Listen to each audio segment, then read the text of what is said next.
a nice place for the mass, right? Prefer than the church. If it can be every Sunday, it's good, no? Yeah, it's a nice place because we are in communion with God, with the Eucharist, but in His creation, in nature.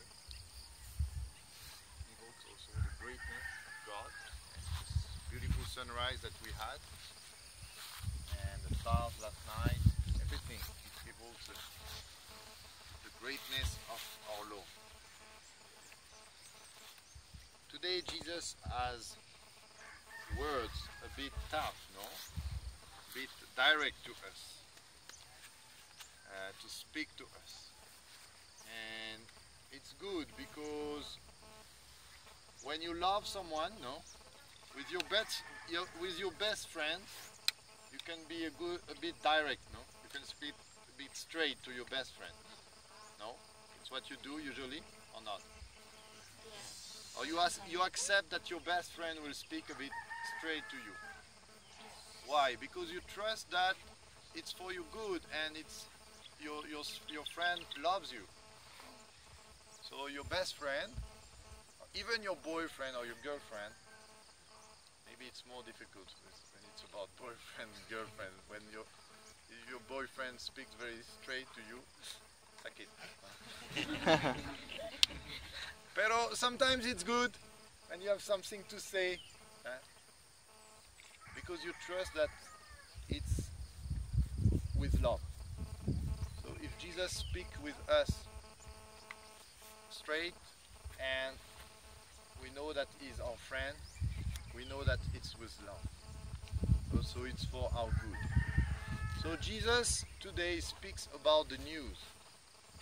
You know, the news we see on the internet and or in the newspaper, but you don't read the newspaper, you read the internet. And Jesus is informed about the people that, you know, this terrible thing that Pilate was a very violent man, and he killed many people, and there he killed some Jews. We don't know really why. He massacred them. And there was also this tower which fell. I don't know if there was an earthquake or the tower was old, but anyway, the tower of Siloam fell and 18 people died. What a drama, what a tragedy, no? So Jesus is informed, and how he reacts on this, that's interesting.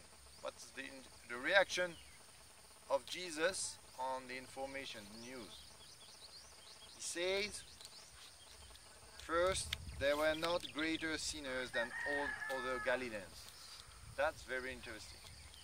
Because, I don't know if you think still like this, but sometimes people think, okay, they have been punished by God. Maybe you have even expression in Cebuano to say that, no? And it's about the punishment of God. You say that or not? No? Gaba. Huh? Gaba. Yes. Gaba. Maybe in Tagalog. Karma is Hindu. Gaba. Anyway, you have expression to say that it's like a punishment of God. And Jesus says no.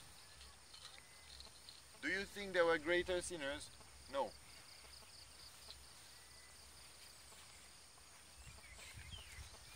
Jesus says no. There were not greater sinners than other Galileans. So that's the first thing. He says the tower which fell, the massacre, it's not a punishment of God.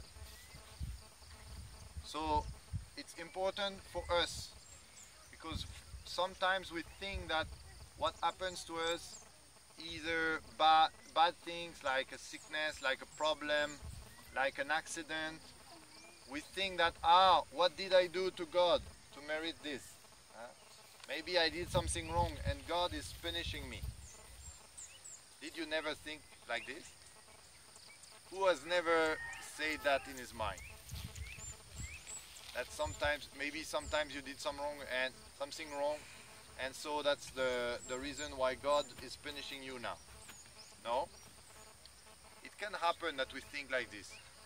And Jesus says, no, it's not the way we should think. That's the first thing.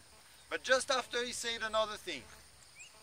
But if you do not repent, you will perish as they did. So it sounds strange because Jesus says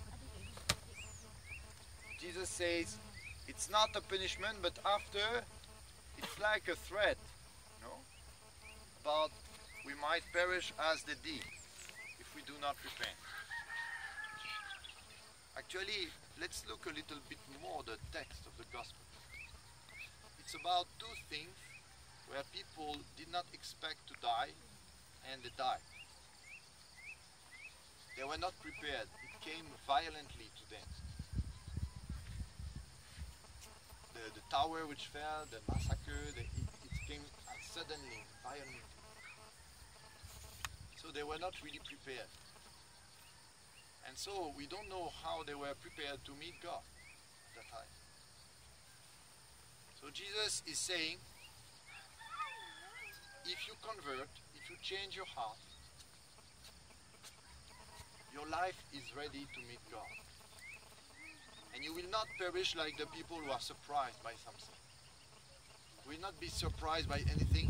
You are prepared to see God, to meet God.